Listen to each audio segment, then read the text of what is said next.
My name is Caroline Mitchell, and I'm 38 years old. For 20 years, my father treated me like a stranger. On Thanksgiving 2024, in front of 27 relatives, he handed me a DNA test kit with words that still haunt me.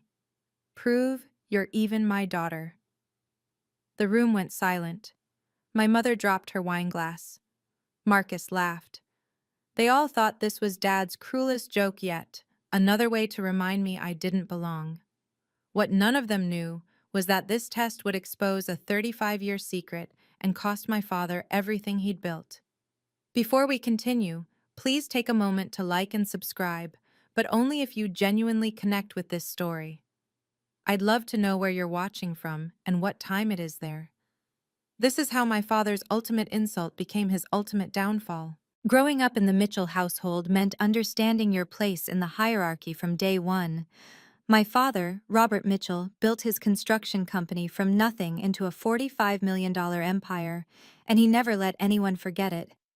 Mitchell and Associates became his true firstborn, his real legacy. I was just the daughter who arrived 3 years before his real child, my brother Marcus. The favoritism wasn't subtle. On my 16th birthday, I received a used SAT prep book with a note saying, "Maybe this will help you amount to something." That same year, Marcus got a BMW for getting his driver's license.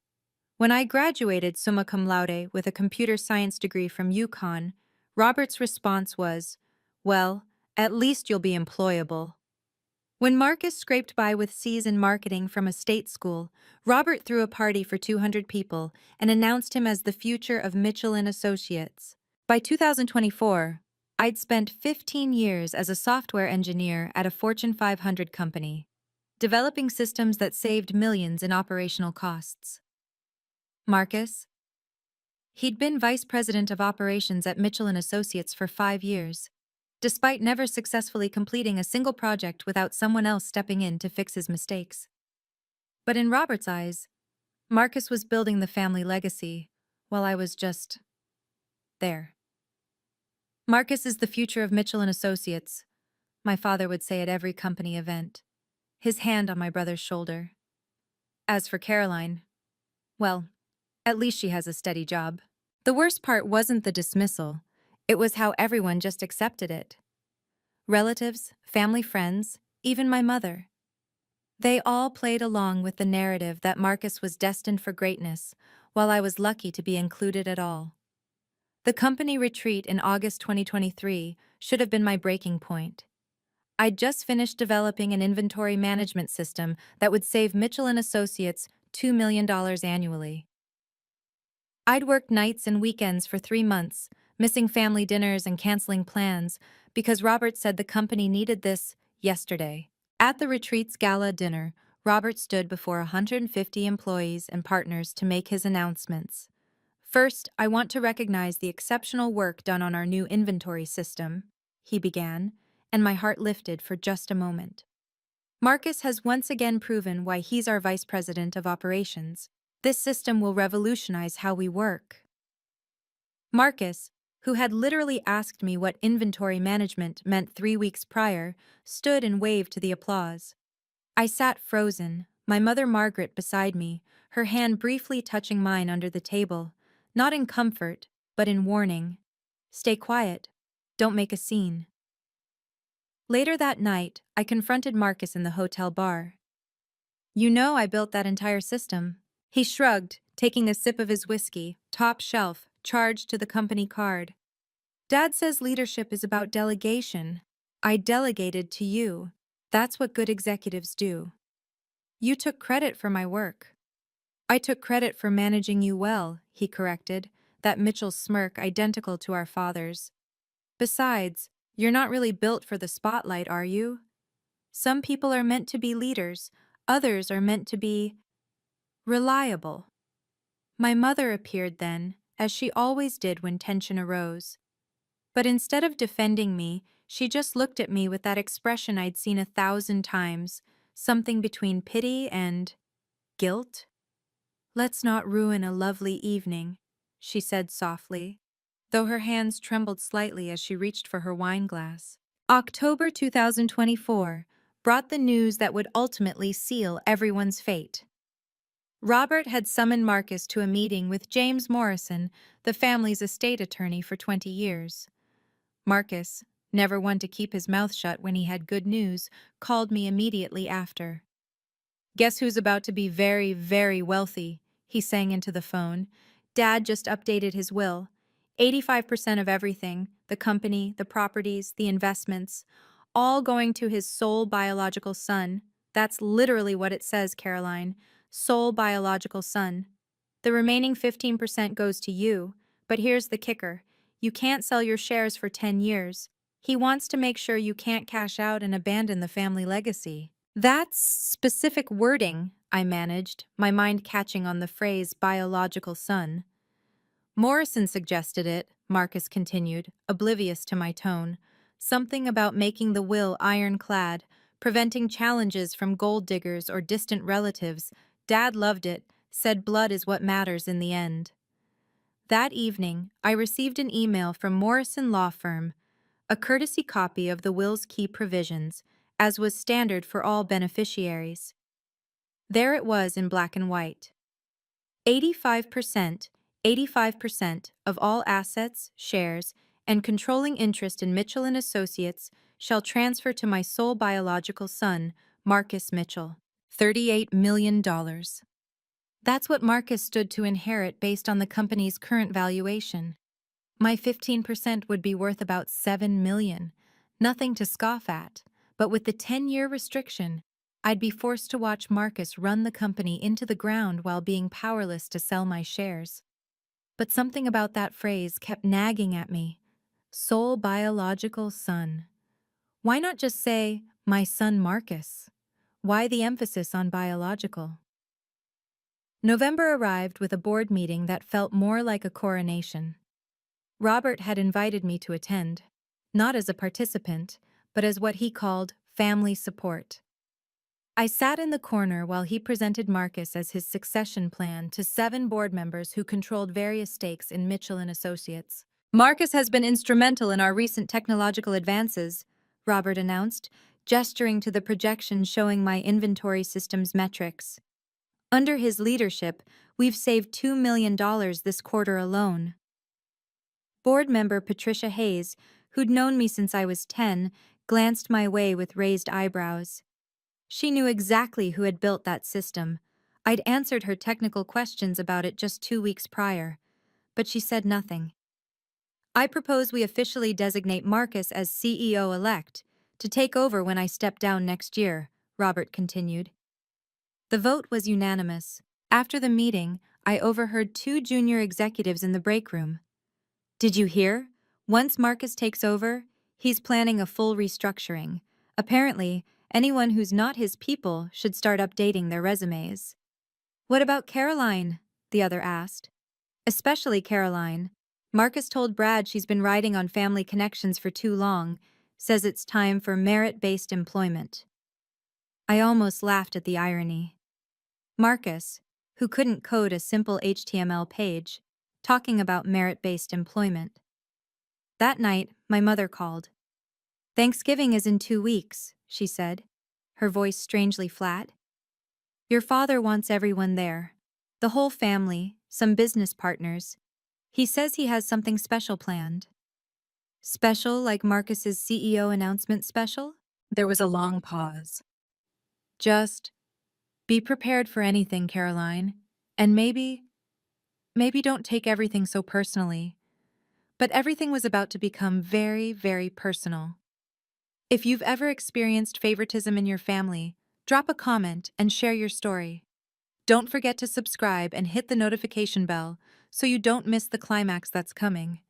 What do you think will happen with that DNA kit? Take a guess in the comments.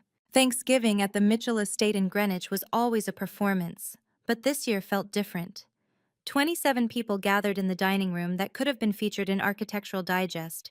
Family members, Robert's business partners, even Thomas Crawford, his former CFO who'd been mysteriously fired back in 1990 but somehow remained in Robert's social circle. Robert stood at the head of the table, crystal glass raised, his face glowing with pride. Before we feast, I want to make a toast to family, to blood, to legacy. His eyes found Marcus. To my real son, who carries the Mitchell name forward with honor. Everyone raised their glasses. I raised mine too, the words real son echoing in my ears. Then came the gifts. Robert had decided to make Thanksgiving special by giving out early Christmas presents. Marcus received a Rolex Submariner. For the future CEO, Robert announced. My cousins got various expensive gadgets. Then Robert reached me, holding a small box with a red bow. The room quieted. And for Caroline, he said, loud enough for everyone to hear, something I think we've all been curious about for years. I opened the box. Inside was an Ancestry DNA kit. The room went silent. Someone gasped. My mother's wine glass slipped from her hand, shattering on the floor. Robert's smile was razor sharp. Just to put all those family jokes to rest, let's see if you're really mine, shall we? I mean, you've never quite fit in, have you? Maybe this will explain why. 27 pairs of eyes watched me. Marcus was actually laughing. Oh, come on, Caroline, it's just a joke. Unless you're worried about something? I looked at the kit, then at Robert, then at my mother frantically trying to clean up the wine with shaking hands. You want me to take this test? I asked calmly. If you're really a Mitchell, you've got nothing to hide. I stood up slowly, the DNA kit in my hands. The room held its breath. I'll take your test, I said, my voice carrying across the silent dining room. On one condition. Robert's smirk widened. You're hardly in a position to make conditions. It's only fair that Marcus takes one too, I continued, turning to my brother. After all, if we're verifying bloodlines for the family records, shouldn't we be thorough? Marcus's laughter cut off abruptly. That's ridiculous. Everyone knows I'm Dad's son. I look just like him. Then you have nothing to worry about. I echoed his earlier words back to him. Unless you're worried about something? The room buzzed with whispers. Some of the business partners looked uncomfortable, but others seemed intrigued by the drama unfolding. Robert's jaw tightened. This is unnecessary. Marcus doesn't need to prove anything. But I do? I asked. In front of everyone here? Either we both take the test, or I walk out right now and you can explain to everyone why your joke only applies to one child. Thomas Crawford spoke up from his seat near the window. Seems fair to me, Robert. What's good for one should be good for both. My mother had gone pale, her hands gripping the edge of the table. This isn't necessary. It's Thanksgiving. We should be grateful for family, not this. Robert looked between us, calculating. His reputation was on the line now. Backing down would make him look weak. Fine, he said finally. Marcus will take the test too, to prove what we all already know. Marcus shrugged, his confidence returning. Whatever, this is stupid, but fine. I held up the kit. One more thing. The results get announced at the company gala next month, publicly. Since you wanted to make this public, let's go all the way. The next morning, we gathered in Robert's home office. He'd ordered 2 more DNA kits overnight, not from Ancestry DNA, but from GeneTech Labs, a medical-grade testing facility that provided legal documentation. If we're doing this, we're doing it right, Robert declared, as if the whole thing had been his idea. No room for doubt or error. James Morrison was present as a witness, along with Patricia Hayes from the board, who Robert had called to ensure transparency. I also insisted on recording the entire process on my phone, which Robert allowed with an eye roll. We each swabbed our cheeks according to the instructions, sealed our samples in the provided containers, and signed the chain of custody forms. Morrison notarized everything. The results take 3 to 4 weeks, the GeneTech instructions stated. Legal documentation will be provided with all results. Perfect timing, Robert said. The company gala is December 15th. We'll have the results by then. As I placed my sample in the prepaid shipping box, Marcus leaned over. You realize you're just embarrassing yourself more, right? When these come back, everyone will know Dad was right about you all along. Maybe, I said, sealing the box. Or maybe everyone will finally know the truth. My mother, who had been silent throughout the process, suddenly spoke. I need to lie down. I'm not feeling well. She left the room quickly, but not before I caught her expression in the mirror by the door. Pure terror. That evening, she started taking anxiety medication. I know because I saw the prescription bottle on her bathroom counter when I stopped by to check on her. The prescription was dated that day, November 29th, 2024. Something was about to surface that had been buried for 35 years, and my mother knew exactly what it was. 3 days after we sent the tests, my mother showed up at my apartment unannounced. She'd never done that in the 5 years I'd lived there. We need to talk, she said, pushing past me into the living room. About the tests. You need to call the lab and cancel them. Why would I do that? She paced my small living room, wringing her hands. Some things are better left buried, Caroline. Some truths don't help anyone. Like the truth about why Dad has treated me like garbage for 20 years. She stopped pacing and looked at me with those guilty eyes I'd seen so many times. Your father was on a business trip in 1989, the Peterson Project in Chicago. He was gone for 3 months. So? Marcus was born in January 1990. Her voice was barely a whisper. Do the math, Caroline. I did. Marcus would have been conceived in April 1989. Dad was in Chicago. Yes. She sank onto my couch. But Thomas Crawford wasn't. Thomas Crawford, Robert's former CFO. The man who'd been at Thanksgiving dinner, who'd supported my suggestion that Marcus also take the test. You and Crawford? She pulled an old photograph from her purse, her and Crawford at some company function, standing closer than colleagues should. It only happened once. I was lonely. Robert was always gone or at the office. Thomas was kind to me, but then I found out I was pregnant, and the timing, Robert never questioned it. Marcus looked enough like him, acted like him. Does Crawford know? I don't know. Maybe he suspects. He's never said anything. She grabbed my hands. Please, Caroline, cancel the tests. I'll talk to your father. Make him treat you better. Just please don't destroy our family. I didn't cancel the tests. How could I? 20 years of being called a mistake, and now I knew why my mother had never defended me. Her guilt had kept her silent while Robert destroyed my self-worth day by day. December arrived with preparations for the company's 25th anniversary gala in full swing. The event would be held at the Ritz-Carlton Ballroom on December 15th. 350 guests, including investors, partners, and journalists from the Hartford Business Journal. Robert had been broadcasting his plans to anyone who'd listen.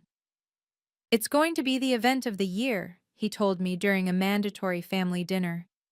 I'll be announcing Marcus as my official successor, and we'll put those silly DNA questions to rest once and for all. 2 birds, 1 stone. The DNA results were due December 14th. Dr. Sarah Smith from GeneTech Labs had confirmed via email that the results would be ready and would include full legal documentation suitable for court proceedings if needed. Why court proceedings? I'd asked during our phone call. It's standard for inheritance or custody disputes, she explained. Your father specifically requested the legal package when he called to upgrade the testing. Of course he had. Robert wanted ironclad proof that I wasn't his, probably to justify writing me out of the will entirely. I spent those weeks preparing something of my own. A simple PowerPoint presentation, just 10 slides. Nothing fancy. Just spaces for test results, some highlighted sections of the will, and a few email screenshots. I saved it on a USB drive that I kept in my pocket at all times. My mother called 17 times in those 2 weeks. I didn't answer once. Marcus sent cocky texts about practicing his CEO speech. Robert sent a reminder to dress appropriately for the gala.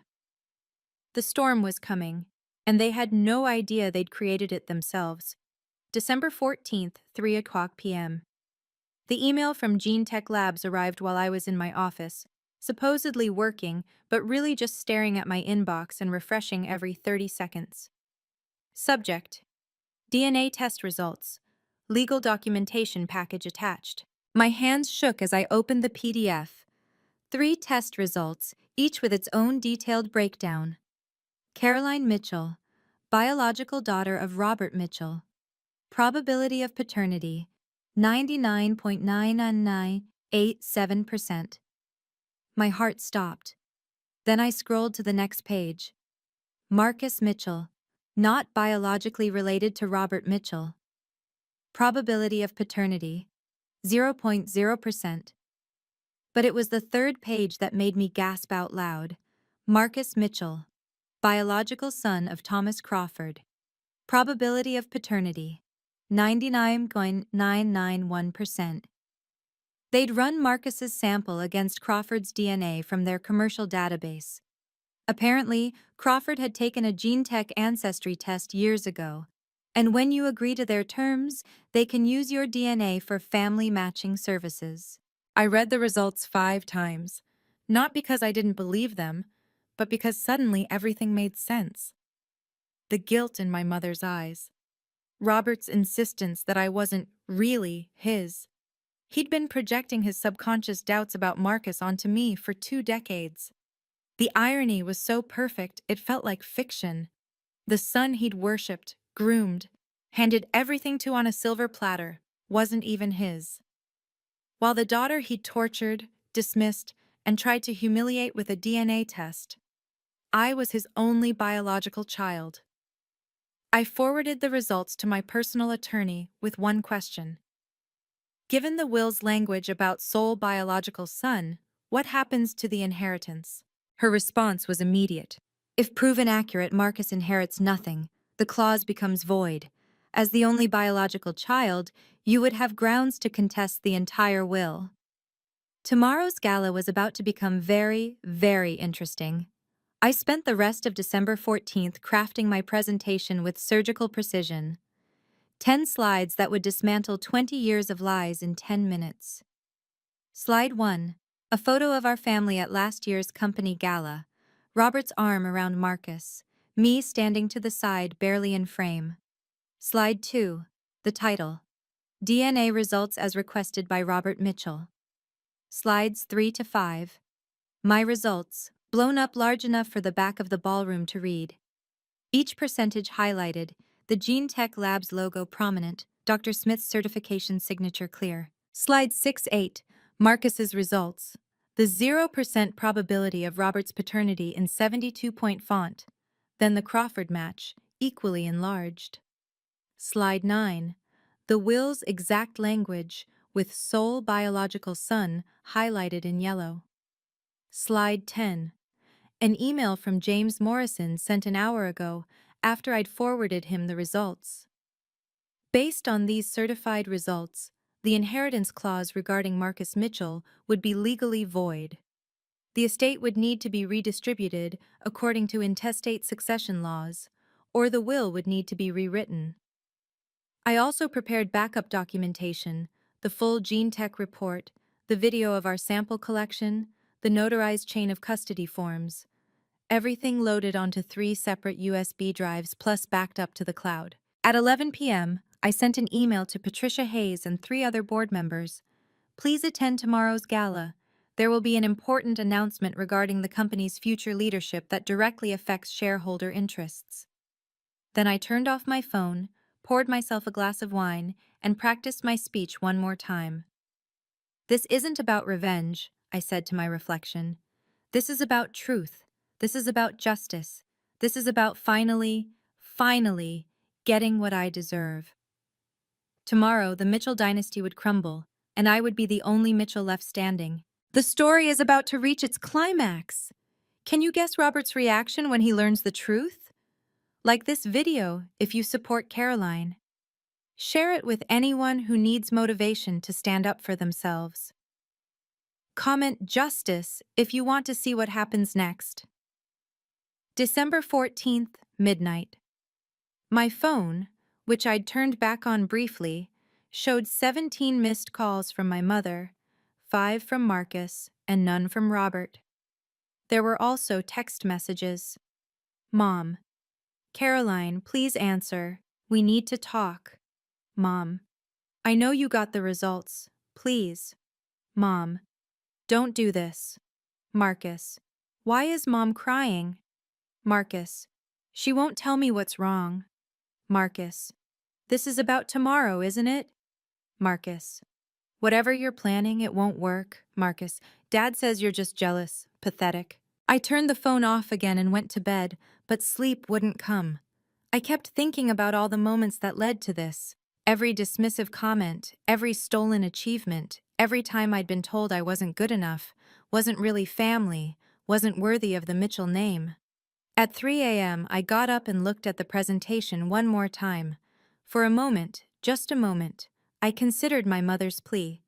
This would destroy her marriage, Marcus's entire identity, Robert's carefully constructed legacy. Then I remembered last year's Christmas, when Robert had given Marcus a Porsche and me a gift card to Target. I remembered him telling investors I was just the IT help when I'd saved his company $2 million. I remembered 20 years of being called a mistake. I added one final slide to the presentation, a quote, "The truth will set you free, but first, it will piss you off." Outside, snow began to fall, covering Greenwich in a blanket of white. By tomorrow night, everything would be different.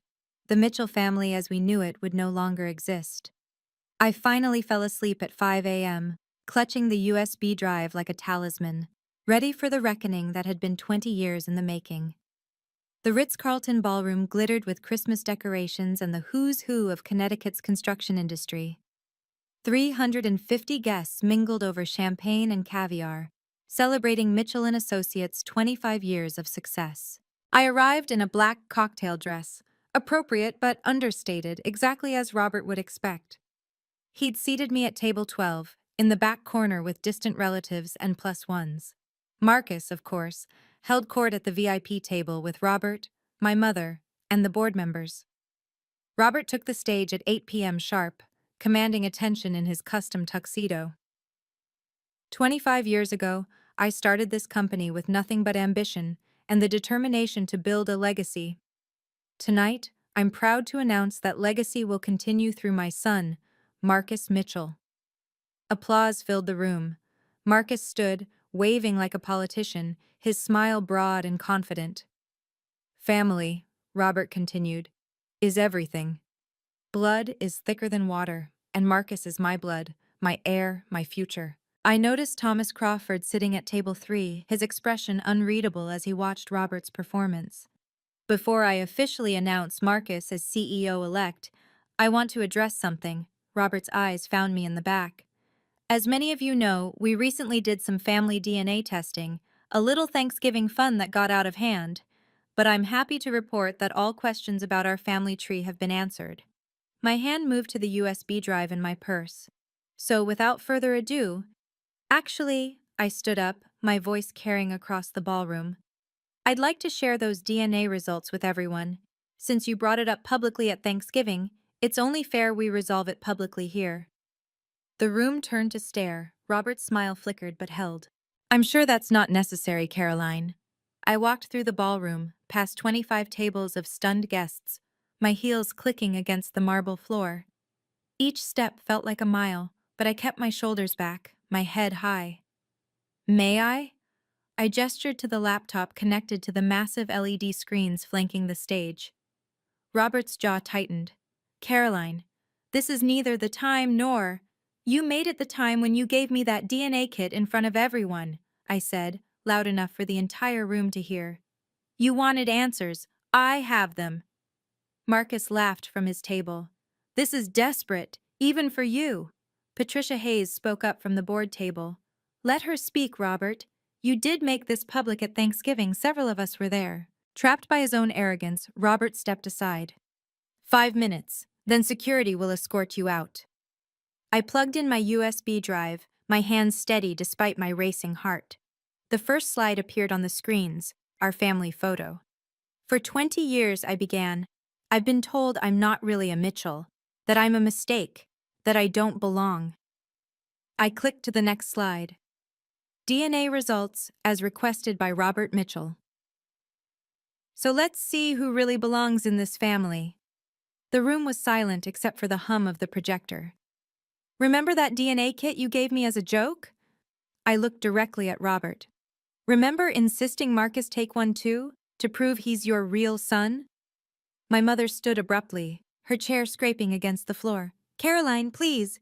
The results came in yesterday, I continued, clicking to slide 3. Let's start with mine. The screen displayed my results. Probability of paternity, 99.9987%.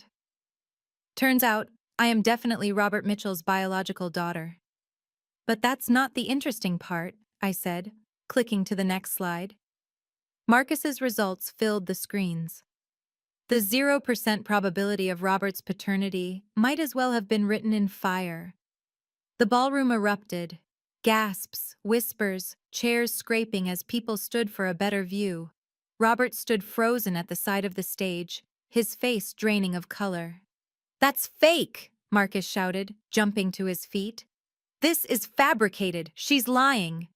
I clicked to the next slide. Marcus's match with Thomas Crawford, 99.991%. Thomas Crawford slowly stood from his seat, his face a mask of shock and something else. Recognition, perhaps. The pieces finally falling into place after 35 years. My mother collapsed back into her chair, her hand over her mouth. She didn't faint as I'd expected. She just sat there, tears streaming down her face. The secret she'd carried for so long finally exposed. According to the will Robert signed in October, I clicked to the next slide, showing the highlighted text. 85% of everything goes to his sole biological son. The final slide appeared, Morrison's email confirmation. But Robert doesn't have a biological son. He has a biological daughter. Me. The mistake. The disappointment. The one who never belonged. Robert finally found his voice. This can't be. The lab made an error. Gene Tech Labs doesn't make errors. Dr. Sarah Smith stood from table 7. I hadn't known she'd be here, but Patricia Hayes had apparently invited her. I supervised these tests personally. I ran them 3 times to be certain. The results are accurate. The Hartford Business Journal photographer was frantically taking pictures. Board members were huddled in heated discussion. And Marcus. Marcus looked like his entire world had just imploded. Because it had. This is a setup, Marcus shouted, pushing through the crowd toward the stage. She paid someone off. This isn't real. Dr. Smith walked to the microphone with calm authority. I'm Dr. Sarah Smith, Director of Genetic Services at GeneTech Labs. I stake my professional reputation on these results. We maintained strict chain of custody, which was witnessed and notarized by Mr. James Morrison. Morrison stood reluctantly. The sample collection was properly witnessed and documented. I have the video evidence and signed forms. Furthermore, Dr. Smith continued, Mr. Crawford's DNA was already in our database from a test he took 3 years ago. The match with Marcus Mitchell was discovered through our standard relative matching protocol. Patricia Hayes stood at the board table. Robert, given this information, we need to convene an emergency board meeting tonight. You can't do this! Robert's composure finally cracked completely. This company is mine. Marcus is my son. I raised him. You raised him, I agreed, still at the microphone. But he's not your biological son. And according to your own will, that's all that matters. Your words, not mine. I pulled out my phone and showed the email I'd sent to the board 5 minutes before taking the stage. The full GeneTech report, the video evidence, everything. The board has all the documentation, I announced. So does the Hartford Business Journal as of... I checked my phone. 30 seconds ago. Marcus lunged toward me, but security intercepted him. The same security Robert had threatened to use on me. You destroyed everything, Marcus screamed as they held him back. You vindictive... I didn't destroy anything, I said calmly. I just told the truth. The DNA test was your father's idea, remember? Robert grabbed the microphone, his hands shaking. This changes nothing. I'm still the CEO. I'm still the majority shareholder. Actually, Patricia Hayes announced, having just finished a hushed phone call, the board has voted 7-2. You're temporarily suspended pending a full investigation into potential fraud regarding the misrepresentation of company leadership succession. You can't. We can and we did, Patricia continued. You've been grooming someone with no legitimate claim to the company while overlooking your actual heir. Our shareholders could sue us into oblivion. Robert turned to my mother, who still sat frozen at the VIP table. Margaret, tell them this is a mistake. Tell them! She stood slowly, her voice barely audible even with the microphone. It's true. All of it. Thomas and I. It was just once. I'm so sorry. The room exploded again. Thomas Crawford was surrounded by people asking questions. Marcus had to be physically restrained from charging at Crawford, screaming, "You knew! You had to have known!" "The lawyers will sort this out," Robert said desperately. "The will can be contested." "With what grounds?" I asked. "You specified biological son. You insisted on DNA tests. You created this situation entirely on your own." I turned to address the room one final time. For 20 years, this man told me I was worthless, that I didn't deserve the Mitchell name. He built his golden boy up on a foundation of lies while tearing me down with what he thought was the truth. But the real truth is poetic justice. Security began escorting Marcus out as he continued shouting threats and profanities. Robert stood alone on the stage, his empire crumbling around him, finally understanding what it felt like to be the one who didn't belong. The emergency board meeting convened in the hotel's conference room at 10 p.m. I wasn't supposed to be there, but Patricia Hayes insisted I attend as the only legitimate Mitchell heir present. The vote was swift and decisive. Robert was removed as CEO effective immediately. Marcus's position as vice president was terminated with 2 weeks standard severance, the minimum required by law. "We need stable leadership," Patricia announced. "Someone who understands the company and has proven competence." The board unanimously appoints Caroline Mitchell as interim CEO. I hadn't expected that. "I'm not sure I'm ready." "You built the system that saved us $2 million, board member William Chen interrupted. "You have an engineering degree and 15 years of corporate experience. You're more qualified than Marcus ever was." James Morrison had already drawn up the emergency paperwork. Based on the DNA results and the will's specific language, the 85% controlling interest transfers to you immediately. The remaining 15% stays with Robert until the divorce proceedings determine otherwise. Within 48 hours, I would control $38 million in assets. Robert, who had been silent during the proceedings, finally spoke. "You planned this. You orchestrated everything." "No," I said simply. "You did. I just took the test you demanded. The truth did the rest." As we signed the papers, Patricia pulled me aside. "Your father built something impressive here, but he let his ego poison it. Don't make the same mistake." "I won't," I assured her. "I'm not interested in dynasties or golden children. I just want to run a good company." Security briefed me on the building's access codes. Robert's had already been deactivated. Tomorrow morning I would walk into Mitchell & Associates, not as the disappointment daughter, but as the owner. The reversal was complete. By morning, the story had gone viral. Mitchell dynasty crumbles, DNA test reveals shocking family secret, ran as the Hartford Business Journal's lead story. Someone had leaked the video of my presentation. Within 48 hours, it had 2.3 million views and climbing. The comment sections were brutal, but mostly aimed at Robert. Poetic justice at its finest. He literally asked for this. Imagine being so arrogant you destroy your own legacy with a DNA test. Robert's LinkedIn profile hemorrhaged followers, 15,000 lost in a week. Marcus's professional reputation was destroyed overnight. Screenshots of his past posts bragging about being the heir apparent became memes. The business impact was immediate and measurable. Three major clients who'd been considering leaving due to Marcus's incompetence renewed their contracts when they heard about the leadership change. Stock value increased 8% in the first week under my leadership. I gave one interview to the Hartford Business Journal, keeping it professional. This company was built on hard work and innovation. We're returning to those values. The drama is over. Now we focus on business. But the media wouldn't let it go.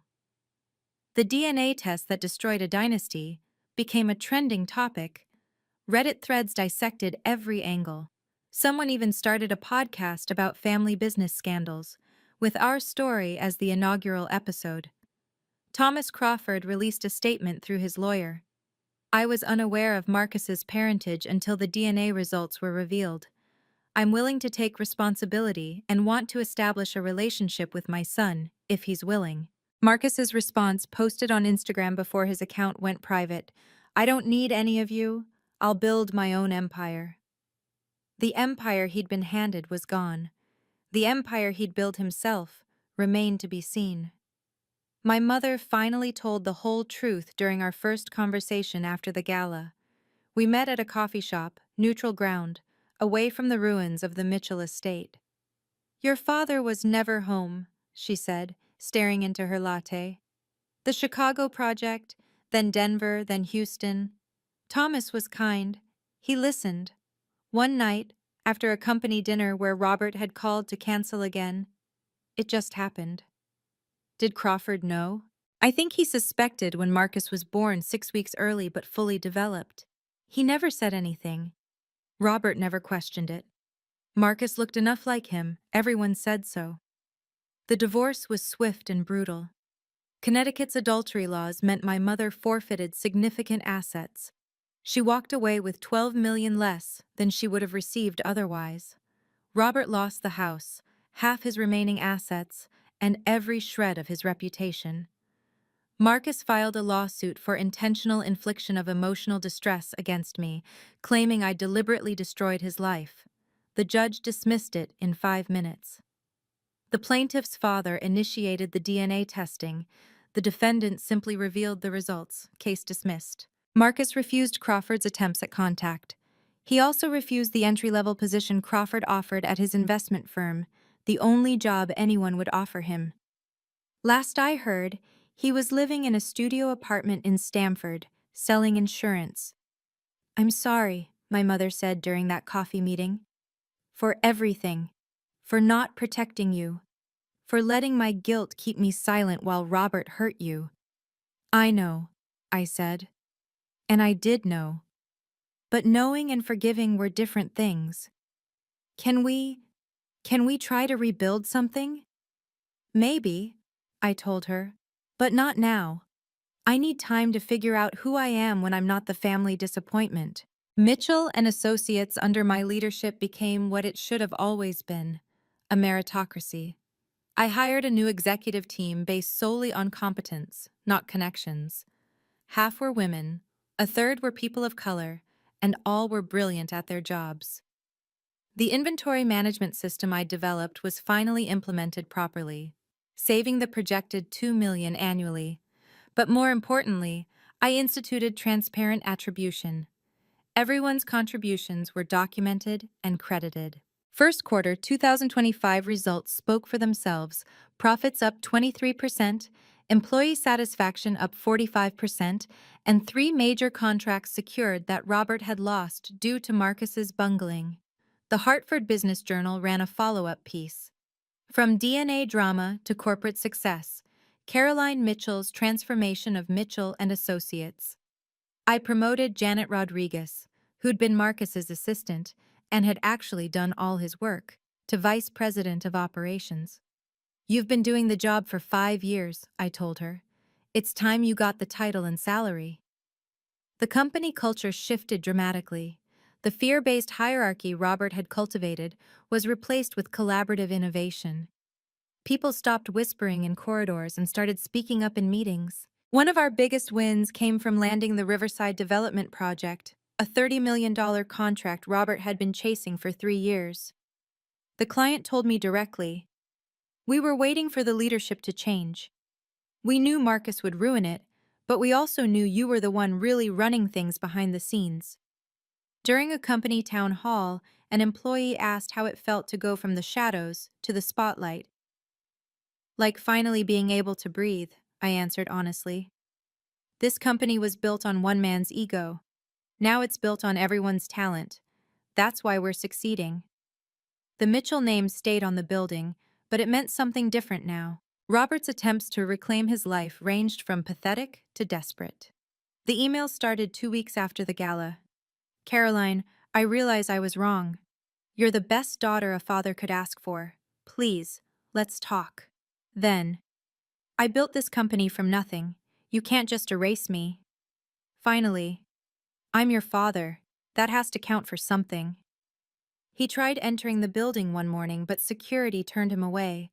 The footage of him arguing with the guards, insisting he owned the company, somehow made it onto social media.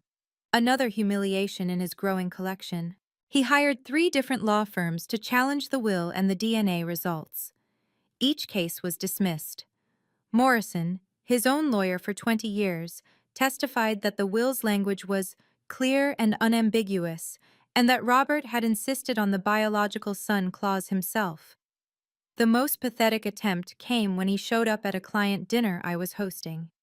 My daughter's doing a wonderful job with my company, he announced to the table, trying to insert himself into the conversation.